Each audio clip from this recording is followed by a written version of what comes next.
পঞ্চায়েতে দ্রুত ৬,৫০০ শূন্য পদে নিয়োগ করা হবে বলে আশ্বাস দিয়েছেন রাজ্যের মন্ত্রী দিলীপ ঘোষ। তার কথায়, আগের জামানায় প্যানেল ছিল, রূপায়িত হয়নি, কাজগুলো পড়ে আছে। ক্যাবিনেটে মুখ্যমন্ত্রীকে বিষয়টা জানানো হয়েছে, বলেছেন দিলীপ ঘোষ। কেন্দ্র পয়সা দেয়, সেটা কাজে লাগাতে হবে। বহু কর্মী বঞ্চিত, ঘোষণা পঞ্চায়েত মন্ত্রীর। পাশাপাশি বাকি কাজগুলো ধাপে ধাপে করা হবে। একই সঙ্গে রাজ্যের বিভিন্ন পঞ্চায়েত দফতরগুলিতে যে পরিমাণ দুর্নীতি, কারসাজি করা হয়েছে, সেগুলো রাখা হবে বলে জানিয়েছে মন্ত্রী দিলীপ ঘোষ। আগে সরকারের উদ্দেশ্য জনহিত ছিল না, তবে বিজেপি সরকার সেই কাজ করবে।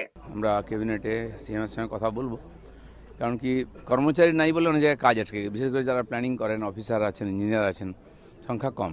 একজন 4টা পঞ্চায়েত দেখেন, ফলে সব ডিলে হয়ে যাচ্ছে। কেন্দ্র তো পয়সা দেবে, পয়সাটা কাজে লাগাবে কে? ইনফ্রাস্ট্রাকচারই নেই।